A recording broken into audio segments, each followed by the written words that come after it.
Ok, bienvenue sur ce retour client de Roméo, Dylan et malheureusement Zoé qui n'est pas là, mais qui font partie d'Inébranlable. Donc c'est Kevin Martinelli. On accompagne Inébranlable depuis 2 mois et 14 jours, si je ne dis pas de bêtises. Et le but, 17. c'est de faire 17 exactement. Merci Roméo. On va faire un point sur les chiffres que vous avez générés. On a des choses très concrètes à partager, les points positifs, les points négatifs en toute transparence. Je vous laisse vous présenter. Qui est-ce que vous servez? Qu'est-ce que vous faites? Je vais commencer par me présenter, ensuite Dylan se présentera par ensuite. Je suis Roméo, donc je suis le fondateur d'Inébranlable, donc c'est moi qui ai lancé l'entreprise, puis ensuite Dylan m'a rejoint par la suite, et Zoé qui était notre toute première cliente. Euh, Principalement, moi je suis axé sur les compétences sociales et le closing, ainsi que la création de contenu. Donc moi, mon objectif, c'est d'augmenter tes méthodes et tes techniques dans ces domaines-là en particulier. À toi, Dylan. Très bien, alors moi je me présente, donc je m'appelle Dylan, j'ai actuellement 19 ans, je suis le cofondateur de Inébranlable tout simplement. Donc moi je suis spécialisé en acquisition client, prospection, administration et juridique au sein de l'entreprise et j'ai 5 ans d'expérience dans l'entrepreneuriat pour le coup. Donc voilà un petit peu qui je suis. Génial. Et du coup, on a Zoé aussi qui accompagne plus sur la partie structuration, clarté pour vos clients. C'est ça, oui. Ok. Alors, quand vous êtes venu me voir, vous aviez une baisse de revenus. L'objectif, c'était Mm. de scaler l'acquisition. Vous avez un objectif plus long-termiste d'aller à 10K par mois encaissés pour l'entreprise. Aujourd'hui, on n'y est pas encore, mais on a une belle augmentation de chiffre d'affaires. Est-ce que vous pouvez me partager les résultats que vous aviez avant de se faire aider par The Machine et après, sachant qu'on a les montants exacts? Alors, avant, sur une période donc, de 6 mois, nous avions encaissé 5675 euros, ce qui représente par mois 945 euros de bénéfices pour nous, du coup, et d'encaisser. De contractés, nous avons sur 6 mois 9025 euros de contractés, et donc ce qui représente 1504 euros contractés chaque mois. Après, du coup, donc l'intervention, donc au bout de ces 2 mois et 17 jours, tout simplement, nous sommes à 5425 euros encaissés et nous sommes, donc ce qui représente 3006 encaissés par mois. Et en contracté, nous sommes à 10 625, ce qui représente 4302 euros par mois de contracté, ce qui représente une évolution tout simplement de plus 218% sur l'encaissement et 186% sur le contracté. Voilà un petit peu en termes de performance. Ce qu'il faut noter, c'est qu'on a fait l'équivalent de ce qu'on a fait en 6 mois en 2 mois. Ok. Est-ce que tu peux juste redonner le montant encaissé sur les 2 mois et demi, parce que je l'ai mal entendu du coup? Sur le 2 mois et demi, nous sommes à 7425 euros Ok, encaissés. ok, super. Donc, écoutez, nous, on est très content de ces résultats-là. Je pense que quelqu'un qui voit ce call, il va avoir plusieurs questions. Qu'est-ce qu'on a mis en place concrètement? Sur quel point est-ce qu'on vous a aidé? Alors, je dirais que le premier point où, entre guillemets, qui a été game changer pour nous, qui nous a débloqué, c'est d'apprendre à segmenter notre marché et d'apprendre à le visualiser pour adapter nos offres par rapport à lui, pour que notre positionnement soit beaucoup plus clair. Et juste factuellement, ça, le premier mois, ça nous a débloqué 2000 euros. Ça, j'avais eu un seul call avec toi, Kevin. En 30 minutes, tu m'avais débloqué par rapport à ça. Et derrière, on avait généré 2000 euros encaissés. Donc, Ok. factuellement, je dirais que la première chose que vous avez mis en place avec nous, c'est revoir l'avatar client, revoir le positionnement sur le marché et revoir le positionnement aussi des offres et la structure en fait de l'acquisition client. C'est-à-dire de ne plus avoir, entre guillemets, juste une acquisition client, de juste aller prospecter la fleur au fusil et d'attendre des résultats que ça tombe du ciel, mais d'être vraiment concret avec une bonne stratégie claire, nette et précise qui répond, entre guillemets, à des règles, des statistiques et qui se base sur la loi des nombres et non pas sur de l'intuition ou, entre guillemets, sur des émotions. Ok, c'est propre. Toi, de ton côté, Roméo, qu'est-ce que tu as remarqué qu'on a mis en place qui a vraiment été game changer? Ok. Donc, la première chose laquelle j'étais venu chercher avec Kevin, c'était beaucoup plus de structure dans mon business. Donc ça, c'était l'objectif principal, c'est de restructurer tout cela et trouver les problématiques majeures qu'on rencontrait dans notre business. Donc on avait une problématique de délivrabilité du client, taux de closing beaucoup trop bas, et en plus de ça, on s'adressait aux mauvais prospects. Donc dans les 3 objectifs, 2 des objectifs ont été réalisés complètement. La délivrabilité du produit est beaucoup plus affinée, la structure y est. Maintenant, ce qu'il faut travailler le plus aujourd'hui, ça va être le taux de closing. Donc, on va augmenter au maximum. Donc, là où j'ai vu réellement un changement, c'est la structure. on est beaucoup plus structuré, on sait où est-ce qu'on veut aller maintenant et on a beaucoup moins ce flou. Quand j'étais arrivé devant Kevin, je ne savais pas où aller, ou plutôt, j'avais le sentiment qu'il me manquait quelque chose, mais que je ne voyais pas. Donc, il me manquait très clairement ce qu'on appelle des compétences d'affinage. J'avais les bases, mais maintenant, il fallait affiner tout cela pour avoir une belle lame qui me puisse trouver le résultat.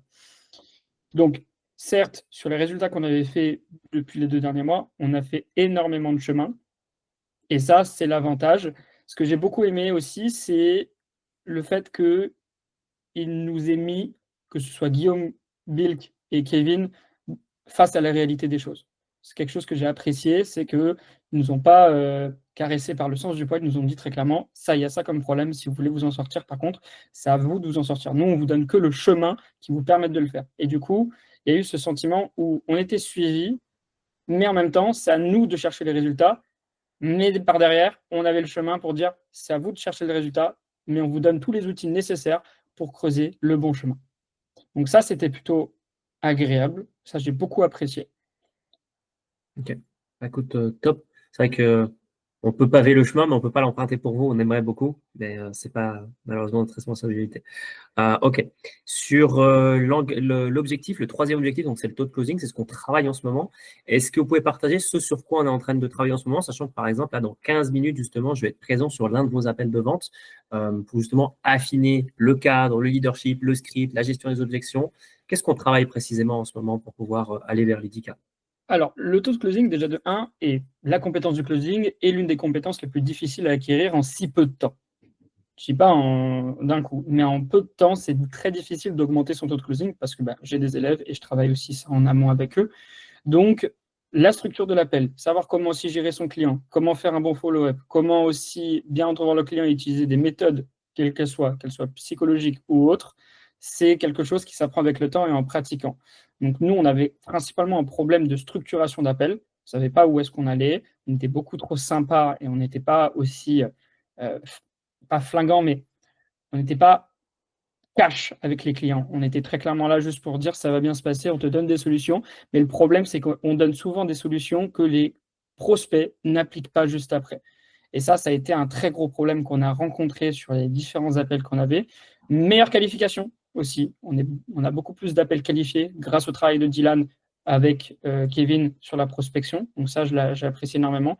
Pour ma part, beaucoup de remises en question sur mon propre closing. J'ai dû tout déconstruire pour tout reconstruire avec Guillaume Bilk. Donc ça, je le salue vraiment pour son travail. J'ai beaucoup apprécié cela.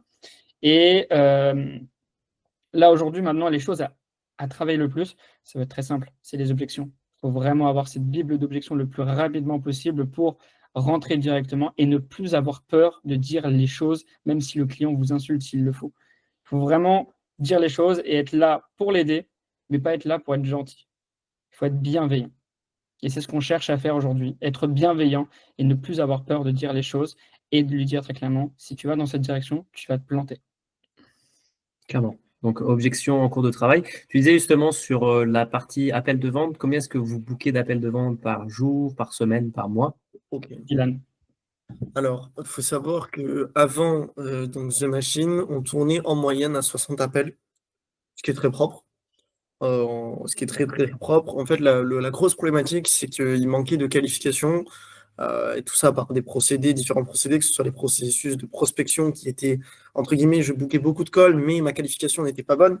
Et le calendrier également ne suivait pas derrière avec des questions qui n'étaient pas du tout pertinentes, ce qui, en fait, en arrivant en appel, on avait des touristes. Ce qui n'est pas pertinent. Il y en avait peut-être 10% ou 5% qui étaient vraiment qualifiés. Et entre guillemets, on arrivait à en closer 2-3. C'est ce qui fait qu'on avait le chiffre d'affaires avant.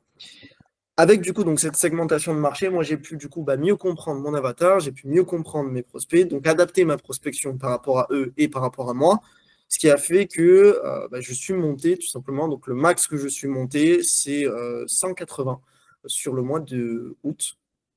Donc sur le mois de août, je suis monté à 180 calls bookés et on est monté à 3150 € encaissés pour le coup. C'est ce qui a fait aussi que factuellement, en fait, on est arrivé en septembre, on avait déjà 3000 €. On savait qu'on allait encaisser dès le début du mois. Donc sur ça, on est très content par rapport à ça, parce que ça, c'est entre guillemets une grosse sécurité qu'on n'avait pas et qui nous a permis tout simplement de souffler, de respirer, de se dire, voilà, peu importe ce qu'on fait, ce mois-ci, il y a quand même 3000 € qui rentrent. Donc entre guillemets, on a une charge mentale qui est beaucoup plus légère.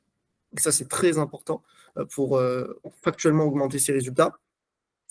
Et en termes de statistiques sur la partie prospection, je book en moyenne entre 20 et 25 appels par semaine. Par exemple, lundi, j'en ai booké 9. Et donc, je suis assez. Alors, je ne suis pas régulier, si je vais dire. Il y a un jour, je peux booker 9 calls, comme je peux en booker 6, comme 5, mais j'ai toujours, entre guillemets, une régularité de minimum 3 calls par jour, à partir du moment où je décide de prospecter. Donc, ce qui fait que je suis minimum à 90 calls dans le mois. Minimum. Ok, c'est propre. Donc là, vraiment, ce qui ressort, même dans ce retour client, c'est que vous avez beaucoup de calls. Le problème, c'est vraiment la conversion derrière et la segmentation des leads et la qualification. C'est quelque chose qu'on est en cours de travail, c'est toujours en cours. Donc, on fera un petit point, je pense, dans les prochaines semaines. Ouais. Mais, le travail sur le closing, c'est un travail de profondeur, d'identité, donc sur la partie gestion d'objection. Ok. Maintenant, on a vu ces choses qui étaient très concrètes. Il y a quelqu'un qui regarde ce témoignage, il se dit ah, les témoignages clients, moi j'y crois plus. Sur le marché, tout le monde en fait. On ne sait pas si c'est vrai. Il y a une sophistication du marché en marketing sur les témoignages clients. Qu'est-ce que vous aimeriez dire à quelqu'un qui pense comme cela, qui est sceptique? Vraiment quelque chose qui vient du fond de vous. Diane, tu veux commencer ou tu veux que je commence? Alors déjà, moi factuellement, si tu me permets, Kevin, je suis prêt à lui montrer les résultats en direct. Ok. Si tu me permets, si tu me donnes ton accord. Ah oui, bien sûr, il n'y a pas de souci. Hein. Donc là, voici en attendant, si Roméo veut rebondir, en attendant. Ah bah, t'es déjà dessus. Okay. Donc voici mon tableau de bord. Donc voici les chiffres sur les derniers mois. Donc ici, tu vois factuellement, entre guillemets, qu'on n'était pas bon. Et puis voici ce qui s'est passé. Donc du coup, à partir de Kevin, donc au mois de juillet. Et donc, 2025 € encaissés. Donc ça, tout le vert, c'est du coup les factures qui ont été encaissées pour le coup. On a 3150 € sur le mois d'août. Et sur septembre, actuellement, nous sommes à 2250. Voilà. Sachant que sur septembre, nous attendons à peu près 3950 € en termes d'encaissés. Voilà. Carrément. Donc ça, déjà, c'est le premier point que j'aimerais te partager. Ici, blabla. Moi, je te montre les chiffres, il n'y a pas de souci. Dans un premier temps, parce que ça rassure. Je pense que tu as besoin aussi qu'on te rassure avec des chiffres. C'est bien de dire oui, on a fait ci, on a fait ça, mais voilà, factuellement, c'est ce qui est marqué. Ça, c'est ce que je déclare à l'URSSAF. Donc, tout simplement, il y a des preuves. Ensuite, dans un second temps, moi, je dirais tout simplement, aujourd'hui, il y a beaucoup de personnes dans le marché qui ont beaucoup de rêves. C'est vrai. On a eu des clients, nous aussi, qu'on a recrutés qui, entre guillemets, on leur a vendu du rêve. Et ça, c'est une conséquence de tout simplement que la concurrence est plus rude, le marché est plus éduqué, donc que ton niveau d'éducation est totalement OK et tes croyances sont totalement OK. Maintenant, la seule chose, moi, que j'ai envie de te dire, c'est que tu as le pouvoir de créer ta réussite, mais tu es aussi responsable de ton échec. Et aujourd'hui, si tu ne prends pas les bonnes décisions, tu ne peux pas venir te plaindre de actuellement, tu n'as pas la vie que tu veux. Aujourd'hui, nous, on a démarré avec Kevin. Factuellement, moi, j'avais encore des dettes. J'avais encore à peu près 2000 € de dettes. Et pourtant, on s'y est engagé. Alors que l'argent encaissé, j'aurais dû le mettre dans les dettes. Mais pourtant, on l'a redonné à Kevin parce qu'on savait factuellement que le retour sur investissement allait être plus grand. Et c'est ça aussi, être entrepreneur, c'est savoir prendre des risques quand il faut prendre des risques. Bien sûr, quand c'est mesuré. Et là, en l'occurrence, Kevin nous avait tout expliqué de manière chiffrée, statistique. Et factuellement, sur l'objectif du contrat qui était 18 000 € générés sur la période de ce contrat, nous sommes factuellement à 10 000 €. Il reste 8 000 € à faire. Et c'est déjà une très grande perte parce que sachant qu'on n'avait fait que sur 6 mois, 9 000 € générés. Et là, on l'a fait 10 000 €, 625 en 2 mois. Donc, je trouve que c'est une très belle performance. Et si tu doutes, honnêtement, moi, j'ai envie de te dire, quand il y a un doute, il n'y a pas de doute. Je te laisse la parole, Roméo. Alors, comme je l'ai dit, moi, j'étais venu vers Kevin et j'étais un petit peu éparpillé. Donc, dans un premier sens, j'ai beaucoup apprécié le fait que parfois, pas assez, mais parfois, Kevin me replace et me touche légèrement. Donc ça, c'est un truc que j'ai beaucoup apprécié, c'est que Kevin disait très clairement des choses de manière assez subtile pour que tu puisses le comprendre et que tu puisses réfléchir. Mais par-dessus tout, ce que j'apprécie, c'est qu'il te met face à la réalité et il ne va pas te vendre du rêve. Ça, c'est quelque chose que j'ai beaucoup apprécié comparé à tous les autres qui souhaitaient me vendre un petit peu leurs produits.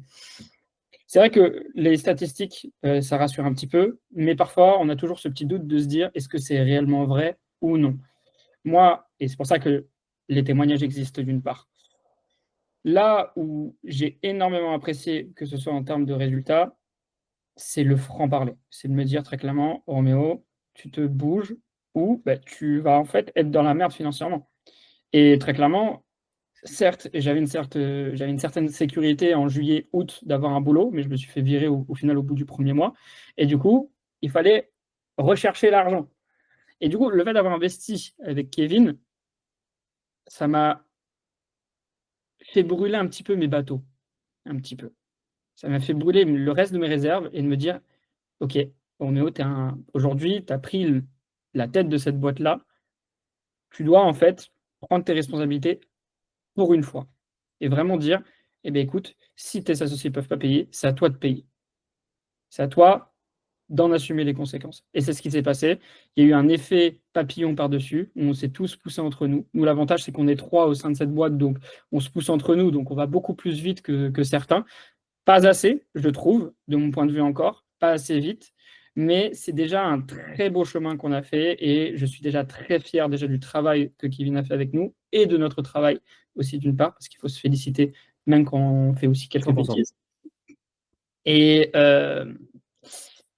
qu'est-ce que je conseillerais auprès de la personne? Ça va être simple, c'est si tu travailles avec Kevin, il faut juste que tu sois prêt à prendre la vérité en face et que cette vérité n'est pas quelque chose de blessant ou qui va te stopper, mais plutôt quelque chose qui va te faire apprendre et te donner une vraie leçon qui te permet vraiment d'aller un pas en arrière pour faire 2 pas en avant.